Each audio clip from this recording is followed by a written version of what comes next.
Bon matin. Ça va bien? Êtes-vous réchauffé pour bien pelleter cet après-midi? Non! C'est pas le fun, hein? Est-ce que ça va fonctionner, Franck, pour le PowerPoint avec ça? Je vais l'allumer. Bon, alors, ce matin, c'est la fête de la famille. Et puis, Pasteur Luc m'a demandé de partager quelque chose. Puis, j'ai tout de suite eu à cœur de parler des hommes. Ben oui, tu sais. Puis, c'est ça, je vais essayer de vous expliquer ma pensée, OK? Ben, si vous ne comprenez pas, c'est pas grave, parce que des fois, je ne me comprends pas moi-même, OK? Ça fait, moi, quand j'étais jeune, il n'y a pas si longtemps, je me rappelle qu'on disait qu'on était une génération no future. J'ai grandi avec la pensée qu'on était une génération no future. Puis là, je me disais, ben voyons, c'est pas juste ça. Tu sais, dire que toute une génération n'a pas d'avenir. Après ça, on nous disait, les jeunes ne savent plus lire. Là, j'étais là, ben voyons, c'est pas juste ça. Moi, je sais lire. Les jeunes ne savent pas écrire. Puis là, j'étais là, ben là, c'est pas juste. Moi, je sais écrire, puis j'écris quand même bien, là, tu sais, comme.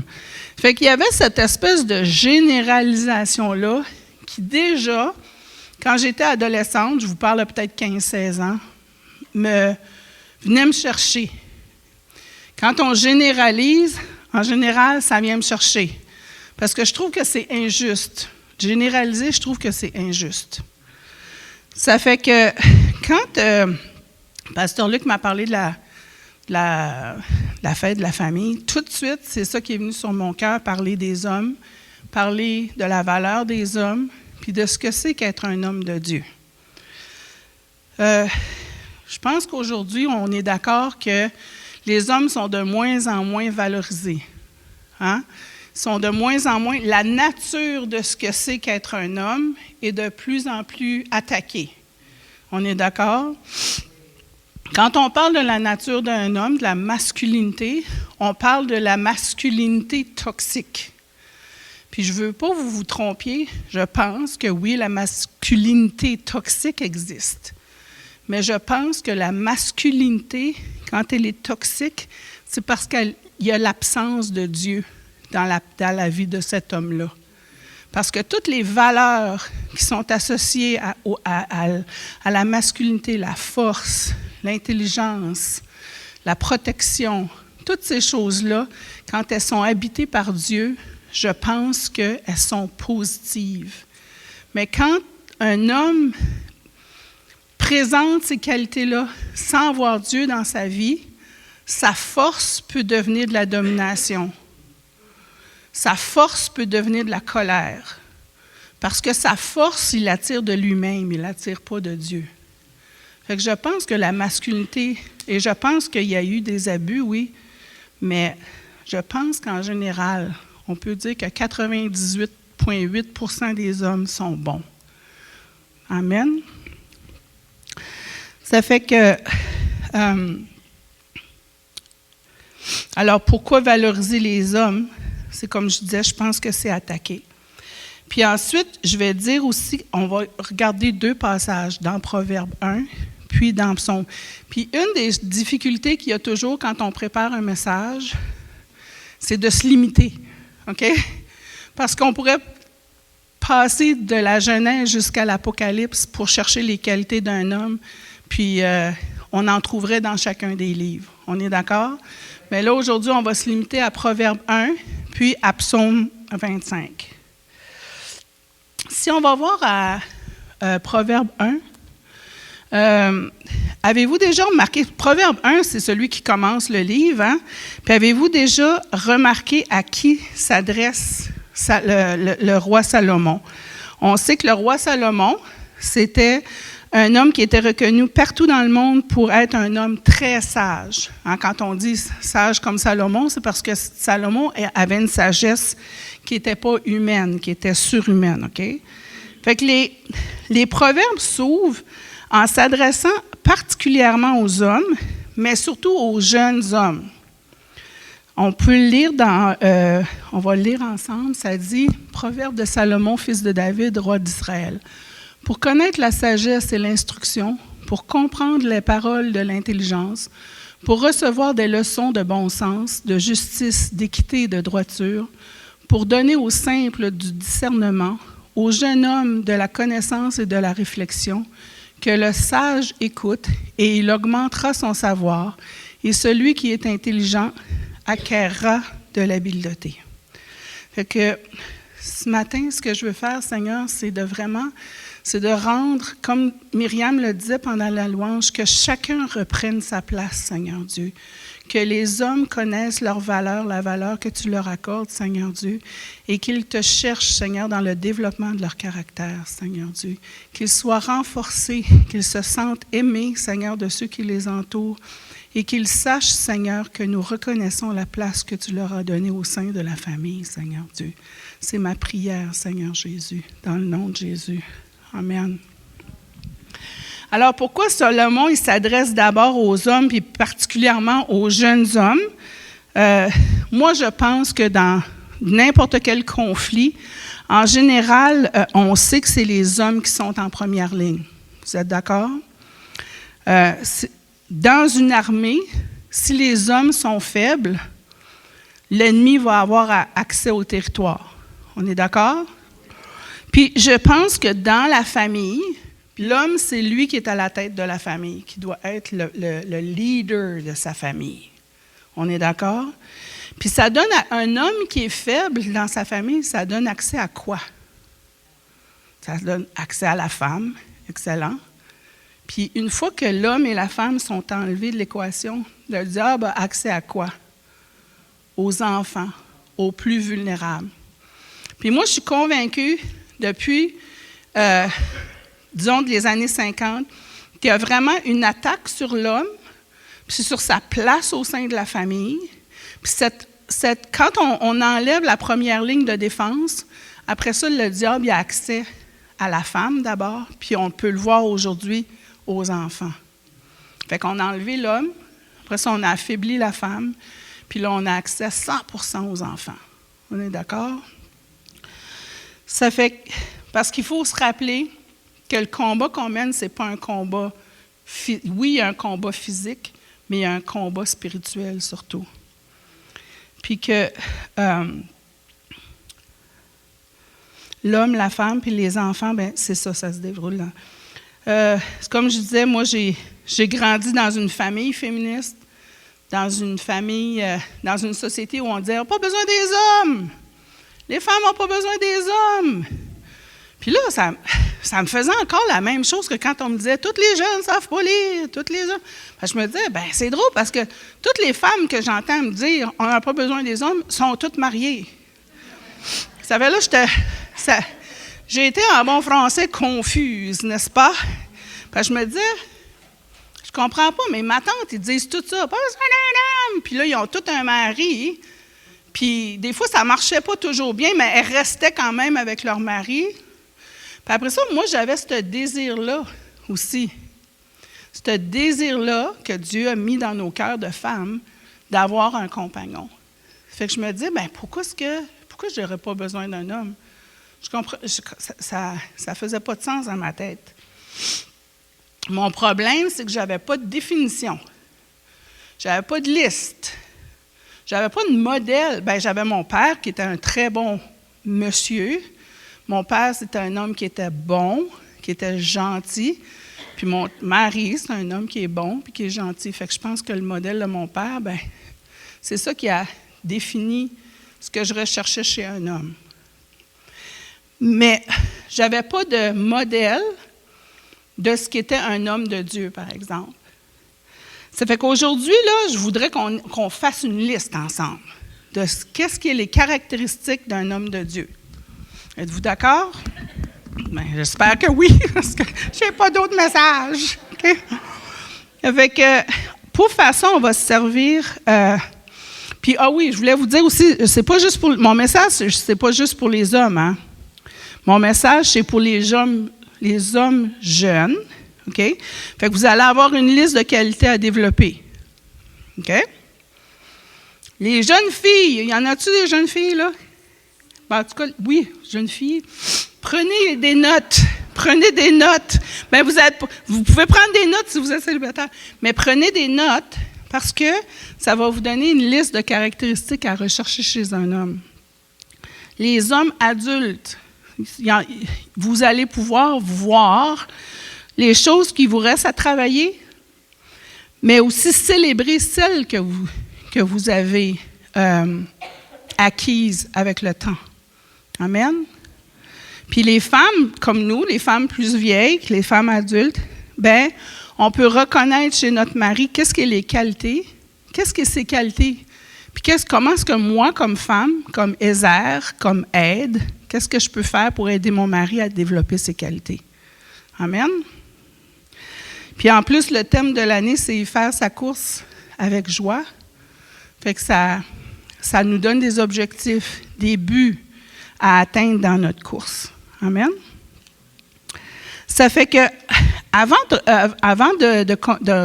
d'aller vers le psaume 25, je voulais juste vous faire remarquer que le proverbe, là, il s'ouvre sur comment je dirais ça? Comme sur une recommandation. Ça dit, pour connaître la sagesse, l'instruction, pour comprendre les paroles de l'intelligence, pour recevoir les leçons de bon sens, de justice, d'équité, de droiture, pour donner aux simples du discernement, aux jeunes hommes la connaissance et la réflexion, que le sage écoute. Fait que, moi, je peux vous dire, pour avoir enseigné pendant 20 ans, puis Jacques va être d'accord avec moi, puis tous les enseignants, si vous n'êtes pas teachable, savez-vous qu'est-ce que ça veut dire, teachable? Si vous ne vous laissez pas enseigner, l'enseignant en avant peut faire les plus belles pirouettes qui existent. Si votre cœur n'est pas disposé à apprendre et à écouter, vous n'apprendrez pas. Fait que la première qualité d'un homme, c'est est-ce qu'il est prêt à apprendre? Est-ce qu'il est teachable? Est-ce qu'il écoute Dieu? Est-ce qu'il se laisse transformer? Amen? Fait qu'il faut être teachable. Il n'y a pas de mot en français, je n'ai pas trouvé de mot en français, si vous en trouvez. Enseignable, on dirait ça. Enseignable. OK. Fait que pour établir notre liste, là, on va lire dans le psaume 25. OK. C'est un peu petit, là, mais je vais vous lire. Quel est l'homme qui craint Dieu? L'Éternel lui montre la voie qu'il doit choisir. Son âme reposera dans le bonheur et sa postérité possédera le pays. L'amitié de l'Éternel est pour ceux qui le craignent et son alliance leur donne instruction. Je tourne constamment les yeux vers l'Éternel, car il me fera sortir mes pieds du filet. Regarde-moi et aie pitié de moi, car je suis abandonné et malheureux. Les angoisses de mon cœur augmentent, tire-moi de ma détresse. Vois ma misère et ma peine, et pardonne tous mes péchés. Vois combien mes ennemis sont nombreux, et de quelle haine violente ils me poursuivent. Garde mon âme et sauve-moi, que je ne sois pas confus quand je cherche auprès de toi mon refuge. Que l'innocence et la droiture me protègent quand je mets en toi mon espérance, ô Dieu d'Israël, de toutes ses détresses. Ô Dieu, délivre, Israël de toutes ses détresses. Amen. Alors, c'est quoi les caractéristiques qu'on peut identifier dans ce passage-là? Pouvez-vous me dire la première? Craindre l'Éternel. Comme dans le Proverbe 1, verset 7, ça nous dit que la crainte de l'Éternel est le début de la sagesse. La sagesse, c'est l'intelligence aussi. Ça fait que la crainte de l'Éternel, c'est vraiment ce qui... Est-ce que l'homme avec qui je vis, est-ce que l'homme qui m'intéresse, si je suis une jeune femme à la recherche d'un amoureux, est-ce qu'il craint l'Éternel? Amen. Puis en plus, il y a un bonus pour ça. Il y a un bonus, parce que dans le psaume 1, ça dit « La crainte de l'Éternel est le commencement de la sagesse » ou « intelligence ». Tous ceux qui l'observent ont une raison saine.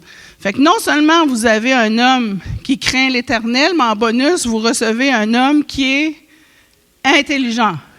Hey, c'est un bon bonus, ça. Hein? Bon.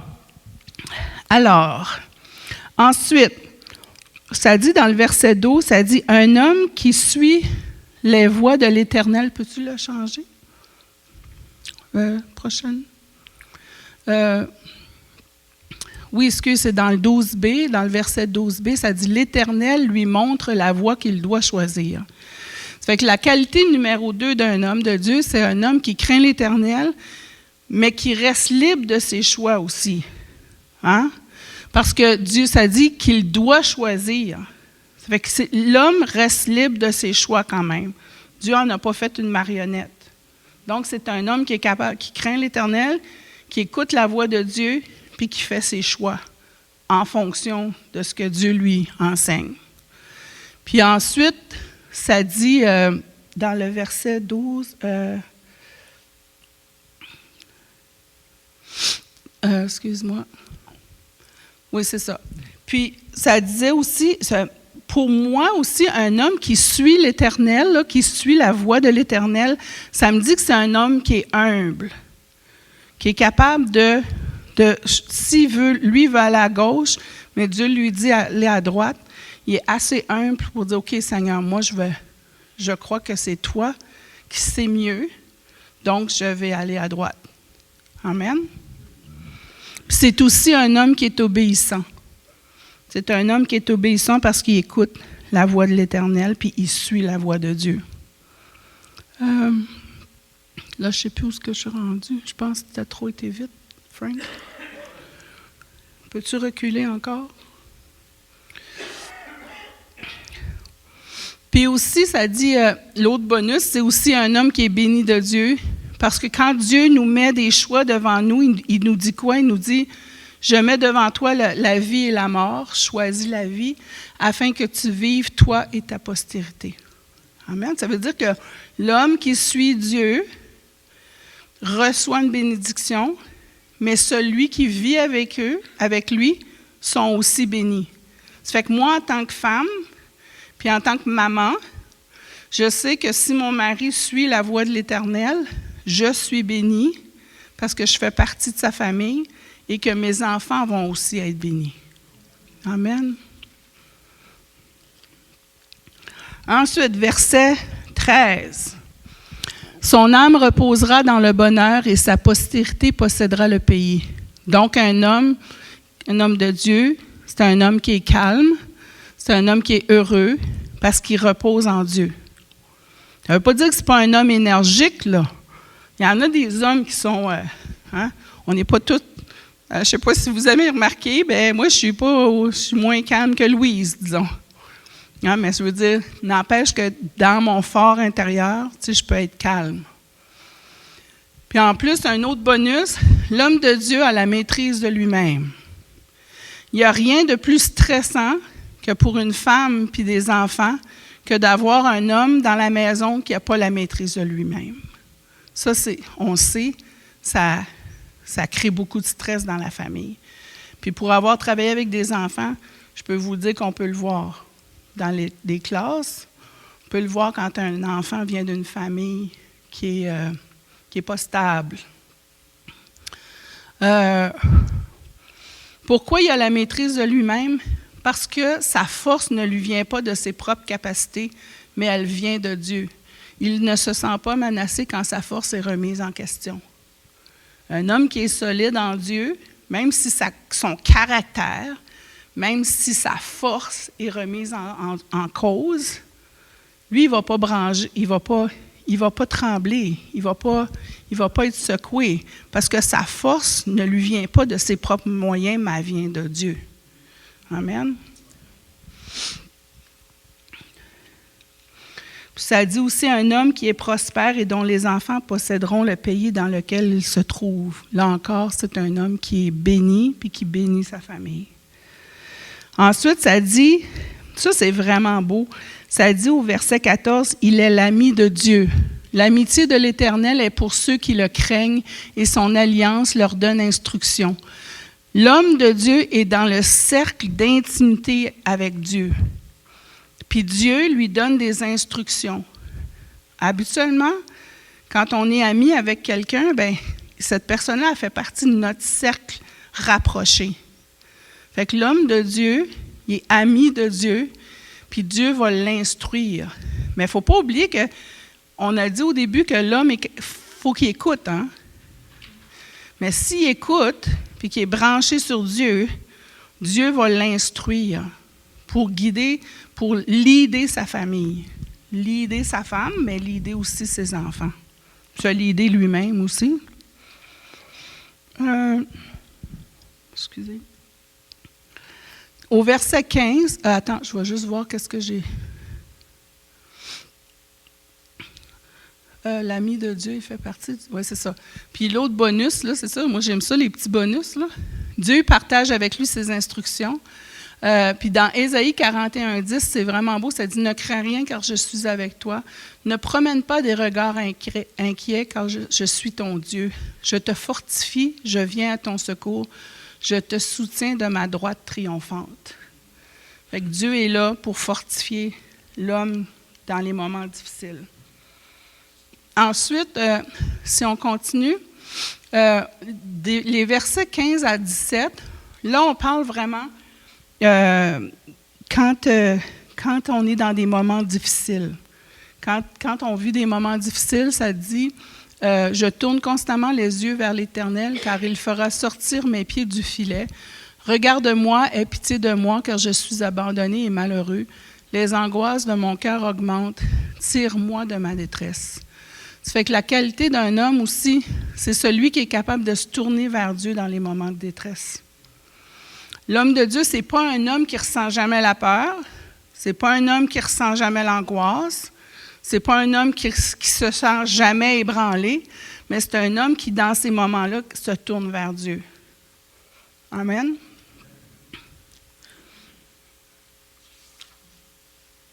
Ensuite, si on va au verset 18, « Voici, vois ma misère et ma peine et pardonne tous mes péchés. » Une autre qualité d'un homme de Dieu, c'est lui qui est capable de reconnaître ses péchés et son besoin d'être pardonné. Amen. Ça veut dire que la personne qui est... On est tous comme ça, hein, je pense, quand on réalise qu'on est tous des pécheurs puis qu'on a besoin d'être pardonnés, ça nous amène à l'humilité. Hein. Je ne sais pas pour vous autres, là, mais on dirait qu'on a moins tendance à juger les autres. Hein? Puis quand on le fait, ben, je ne sais pas si vous autres, ça vous arrive, mais moi, ça ne m'arrive pas souvent, mais je veux dire, ça m'arrive des fois. Là. Tu sais que si je juge quelqu'un, là, tu sais que je vais avoir comme dans ma tête, là, moi, c'est comme ça, je le décris, c'est comme si que le Saint-Esprit me fait ça. Il me fait comme ça. Puis là, il fait, qu'est-ce que tu penses? Puis il va me ramener à l'ordre. Dire, OK, tu penses que cette personne-là a fait telle chose, puis tu la juges, mais te rappelles-tu que... Puis c'est pas pour accuser, c'est pas pour qu'on se sente coupable, c'est pour nous ramener à l'humilité. Ça fait que l'homme qui sait qu'il doit être pardonné, ben moi, je pense qu'il va être beaucoup plus gracieux avec ceux qui l'entourent. Ça ne veut pas dire qu'il ne va pas corriger sa famille, corriger ses enfants, corriger son entourage. C'est pas ça que ça veut dire. Ça veut dire qu'il va le faire avec humilité.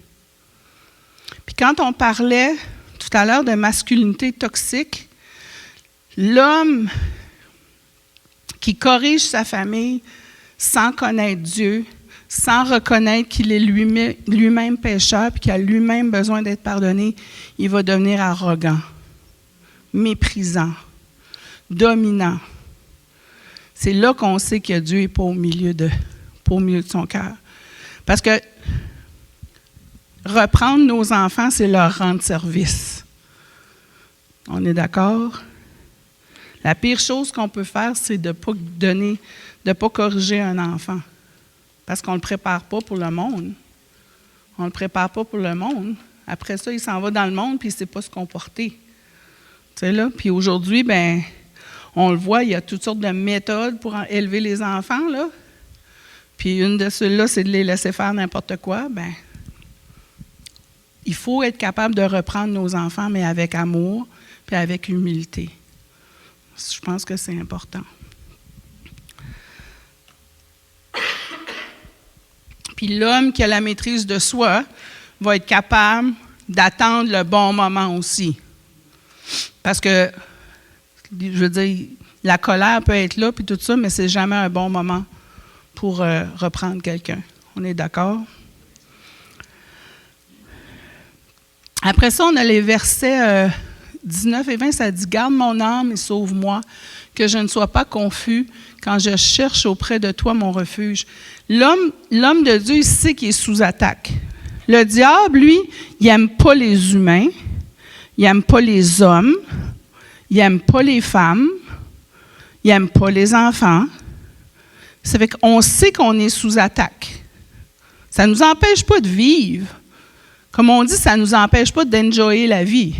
Mais ça fait qu'on n'a pas les yeux fermés non plus. On ne laisse pas n'importe quoi, n'importe quelle chose rentrer dans notre vie puis dans la famille. On contrôle ce que les enfants voient. Puis c'est fou parce que nous autres, on a un petit-fils, là, il y a 15 mois, là. Puis je peux vous dire que moi, quand il vient chez nous, puis je sais que ses parents, ils limitent beaucoup la télévision puis tout ça, là. Puis pourtant, là, quand il arrive à mettre sa main sur notre téléphone, là, il fait comme ça. Les petits pouces. Puis c'est limité, là. On limite, là. Comme quand il sait que le téléphone, ça va là parce qu'il dit allô, là. Mais c'est fou comment est-ce que, même quand tu limites, même quand tu essaies de contrôler, ça se rend pareil. C'est ça que je veux dire. Ils sont tellement observateurs, tu sais. Ça fait que, tu sais, puis quand tu regardes la télévision, les émissions pour enfants, là, je ne sais pas si vous avez regardé ça dernièrement, là, ben ça fait peur. Ça fait peur. Moi, je suis une adulte, c'est juste des affaires démoniaques, je vous le dis. Ça n'a pas de bon sens. Fait que moi, tu sais, ça arrivé 2 fois, j'ai mis la télé, puis ça a duré peut-être 5 minutes parce que ça ne l'intéresse pas après. Mais j'ai mis des animaux, tu sais, un poste d'animaux, là, parce que c'est les animaux qui... Mais c'est juste pour dire qu'il faut vraiment comme contrôler. Il faut qu'il y ait un leader, il faut qu'il y ait une ligne de défense dans la maison. Tu sais? Puis une fois, j'étais allée chez Michael puis Ornella, puis Emmanuel dormait, Michael dormait, puis là, il s'est levé, il avait fait un mauvais rêve, puis dans son rêve, sa femme était attaquée, OK? Tout de suite, il a pris autorité. Il a prié sur sa femme, là, la main sur la tête, il a prié. Je ne sais pas si vous avez déjà entendu Michael prier. Ben, il est capable de prier. Mais lui, là, il s'est levé, là, puis il est allé à la guerre, là. Il est allé défendre sa famille, sa femme, ses enfants, sa maison. Il a prié pour eux, pour qu'il n'y ait pas accès. Il s'est mis en ligne, en première ligne. Hein? C'était pas assez beautiful, ça? Moi, ça m'a beaucoup impressionné parce que j'ai pas grandi dans un milieu comme ça. Mais j'ai trouvé ça beau. J'ai trouvé que c'était une belle qualité d'un homme qui est capable de prendre autorité pour défendre sa famille. Amen. Puis, ce qui est magnifique avec ça, avec cette autorité-là, que je m'excuse, Robert, là, mais on n'a même pas besoin d'aller au gym. Vous n'avez même pas besoin d'être fort physiquement. Vous avez besoin d'être fort dans le spirituel. Robert, si tu veux aller au gym, vas-y, là, puis c'est bon d'avoir des muscles, là. Mais c'est juste pour dire, c'est pas la force physique qui compte à ce moment-là, c'est la force spirituelle, c'est la force de caractère qui fait que l'homme peut se mettre en avant. Amen? Amen. Il y a une dernière chose... Alors, qualité 8, un homme qui sait qu'il est sous attaque et cherche refuge auprès de Dieu. C'est la droite triomphante qui lutte pour nous autres. Amen. Puis Jésus nous a dit, je ne vous laisserai pas orphelins. Hein? Il a dit ça, il nous a dit ça à tout le monde, bien, il a dit ça aux hommes aussi. Parce qu'il sait que les hommes ont une responsabilité, unique, qui est celle de défendre leur famille.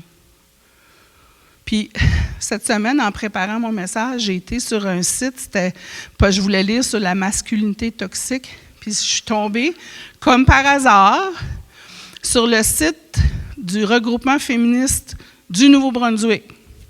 Pas des États-Unis, pas du Québec, du Nouveau-Brunswick. Puis une des choses qu'ils dénonçaient, savez-vous, c'était quoi? L'obligation pour un homme d'avoir à prendre soin de sa famille.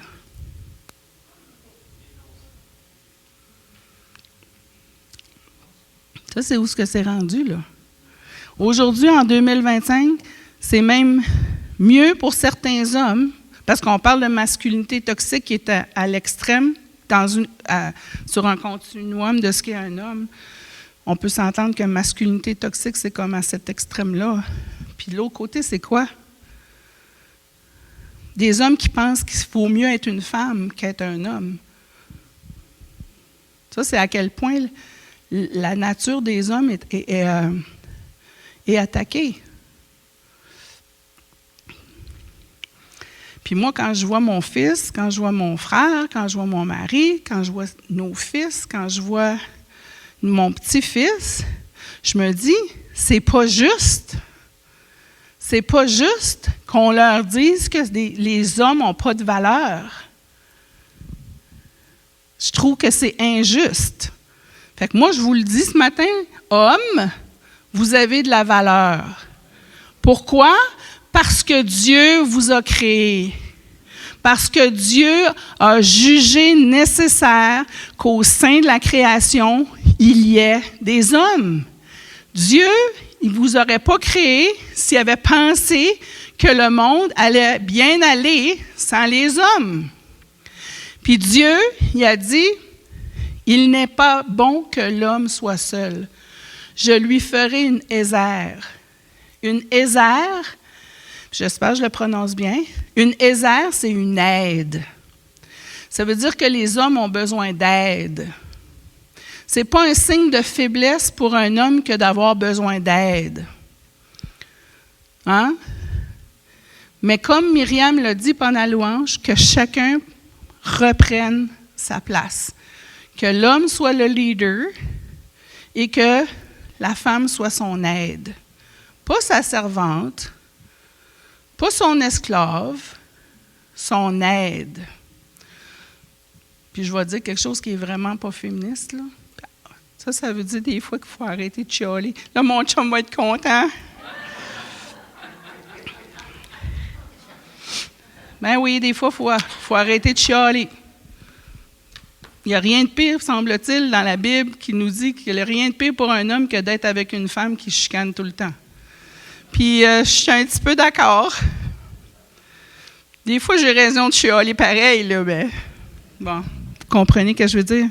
Mais ça veut dire aussi comme, par exemple, mon mari, je vais prendre un exemple, mon mari, c'est un évangéliste. C'est un évangéliste dans l'âme, OK? Il part des fois avec notre petit chien, là, puis il a ses tracts dans les poches, là, puis ça en va voir, il passe, puis là, il parle aux gens, puis il leur parle, là. Où est-ce que tu penses que tu vas aller quand tu vas mourir? Hey, je ne sais pas si vous savez, ben, lui, il est gêné, là. C'est un homme réservé. Mais il est capable d'aller voir les gens puis de faire ça. Fait que c'est quoi, moi, en tant qu'Ézer, qu'est-ce que je peux faire pour l'aider, lui, à développer son ministère? Premièrement, la première chose que je me suis rendu compte, c'est de ne pas me mettre dans son chemin. Dans le sens que, moi, je ne suis pas gênée. Mais pourtant, quand on va quelque part ensemble puis il sort ses petits tracts, ça me gêne. Puis je pourrais faire comme, ben là, ramasse des tracts, là, tu sais, comme. Non, moi, ce que j'ai décidé, c'est de m'enlever de là. Rien dire. Ça ne m'appartient pas. Mais je pourrais me mettre dans son chemin, par exemple. Hein? Je pourrais dire, ben là, fais pas ça, ça me gêne, tu sais. Non, c'est pas mon ministère, c'est son ministère. Fait que peut-être une des premières choses que je peux faire, là, avant d'être capable d'aller avec lui puis de le soutenir encore plus comme concrètement, c'est de ne pas me mettre dans son chemin. Comprenez-vous ce que je veux dire?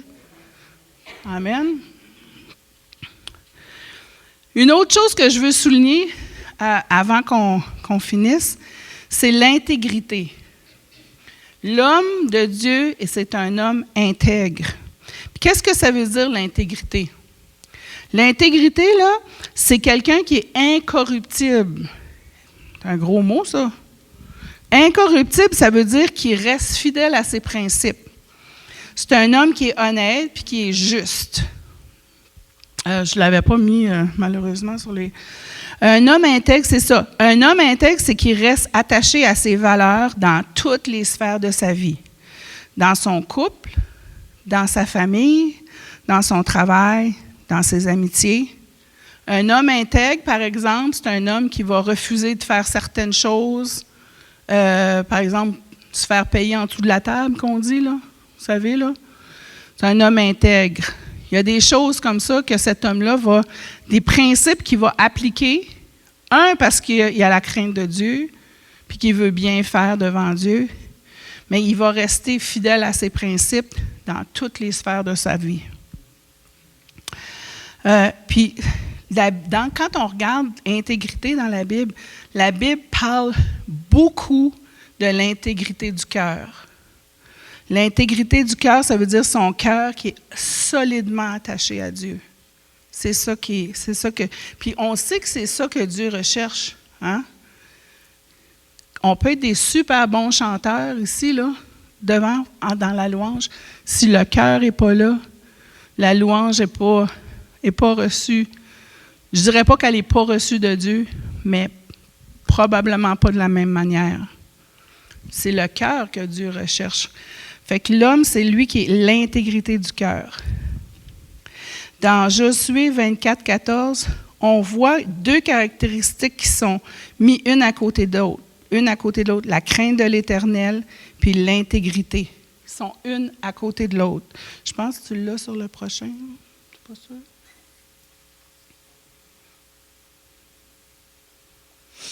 Non. Je pense que j'ai passé par-dessus une des qualités là, qui met son espérance en Dieu, un homme. Dans le passage de Josué 24, 14, Dieu a donné un pays à Israël, mais le peuple doit maintenant choisir de vivre dans la crainte de l'Éternel, puis dans l'intégrité. Ça dit, maintenant, craignez l'Éternel et réservez-le et servez-le avec intégrité et fidélité. Fait que l'intégrité, c'est une chose qui est importante aux yeux de Dieu. Amen. Ça fait qu'on pourrait faire encore une longue liste des qualités de l'homme, puis ça pourrait devenir vraiment lourd. Vous êtes d'accord? Tu sais, les gars sont « on va parler des hommes aujourd'hui. » Puis là, on commence à nommer les qualités, puis c'est comme « wow, wouhou, oh boy, OK, je vais m'asseoir là. Wow, l'intégrité en plus. Wow, c'est lourd ça. Hein? Mais,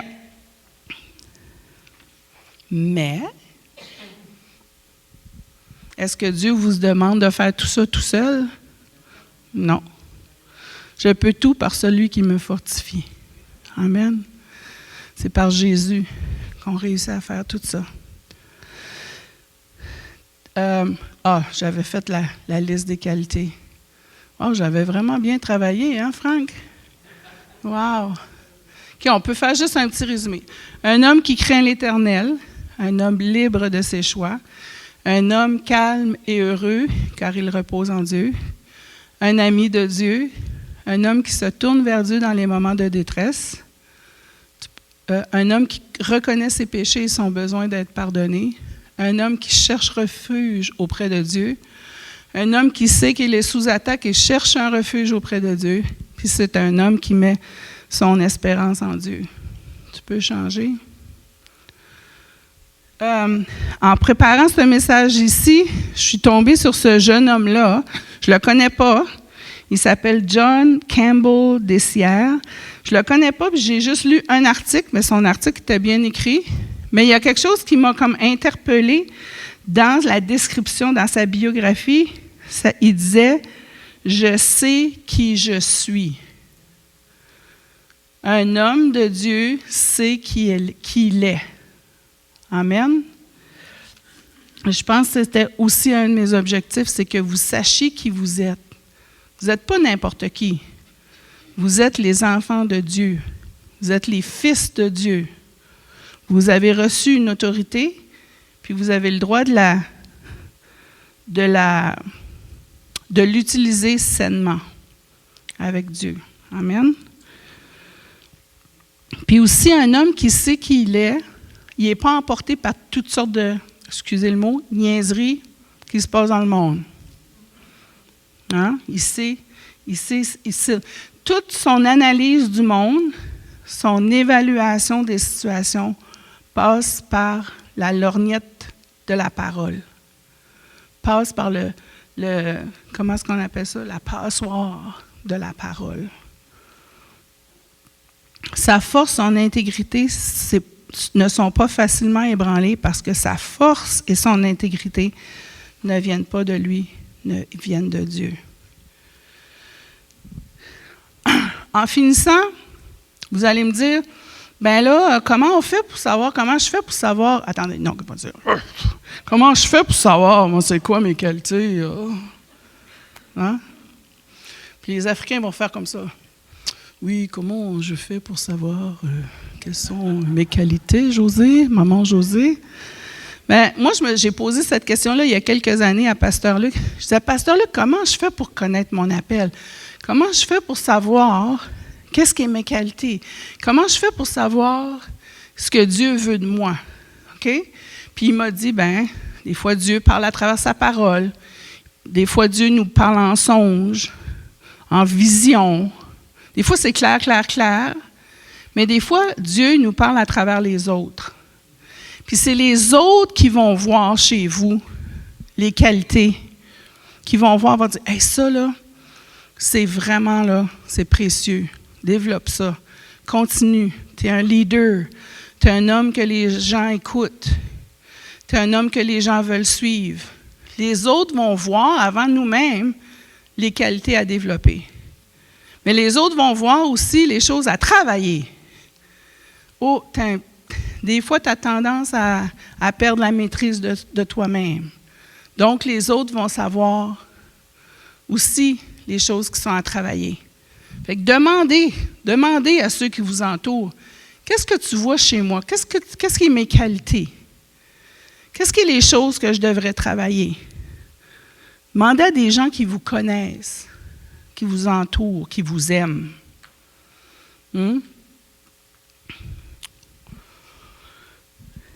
Moi, je pense que c'est une des bonnes façons de savoir. Donc, c'est ça, mes amis. C'est le message que j'avais pour vous. C'est le message de reconnaître qui vous êtes comme homme, de voir pour les hommes plus vieux, de voir le chemin parcouru. Je ne sais pas si vous êtes comme moi. Moi, je ne suis pas un homme, mais je vois le chemin parcouru. Je vois aussi le chemin à parcourir, hein?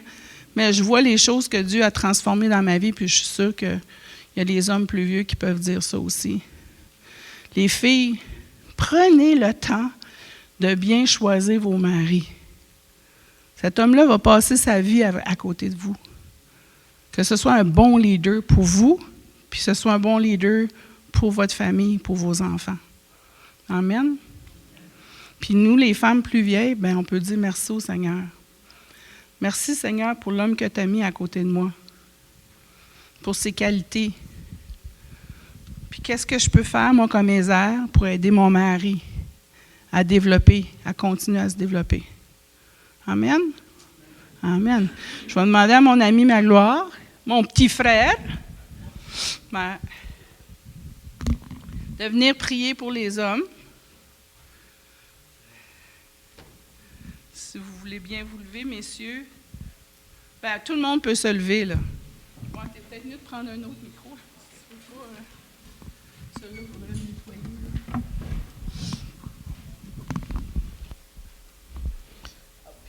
Merci, José, pour la parole. Je vais inviter les gens de la louange aussi, puis on va faire la dernière chanson, c'était la bénédiction que vous voulez faire. Vous pouvez venir. Vous pouvez vous installer. que ce soit vraiment comme une bénédiction. Une bénédiction pour les hommes de notre assemblée, Amen. puis pour les hommes en général dans nos familles, nos enfants, nos fils, nos petits-fils. Amen. Amen. Amen.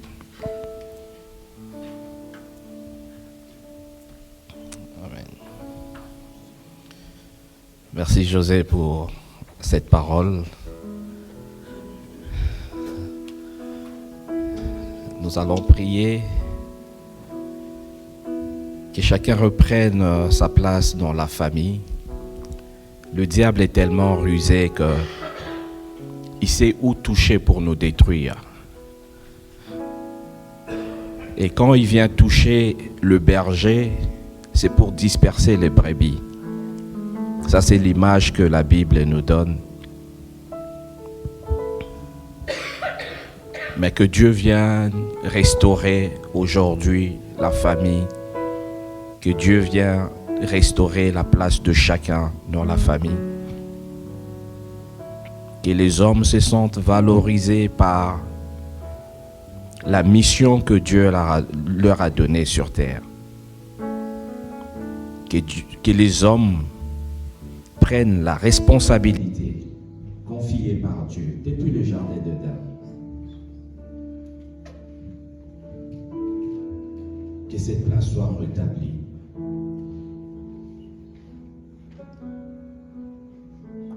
La famille étant la cellule de la nation, la cellule de base de la nation, elle doit porter une vision à travers le leader. Le leader, c'est celui qui donne la vision. C'est lui qui donne la marche à suivre.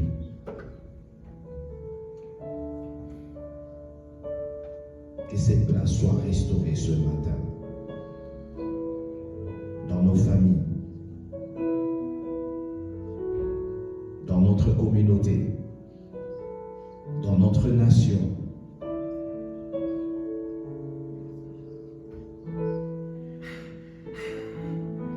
Que cette image soit restaurée ce matin.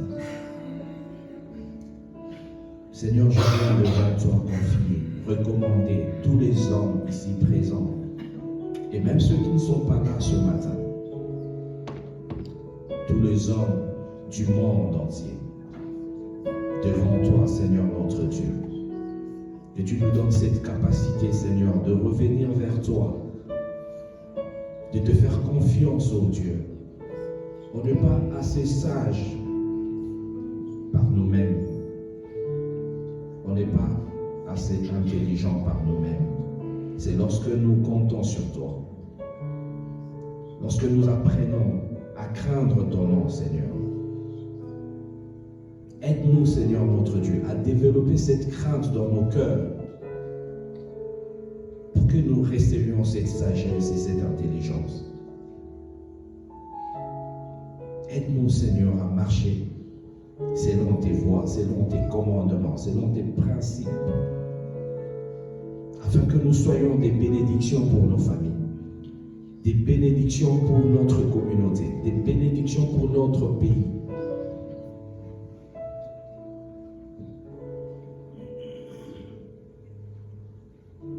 Ce matin, Jésus, nous t'invitons dans nos cœurs. Nous t'invitons dans nos cœurs. Nous ne sommes pas assez forts pour y arriver par nous-mêmes, Seigneur. Raison pour laquelle tu as dit que tu nous enverras le Saint-Esprit. Que le Saint-Esprit nous donne la force d'y arriver.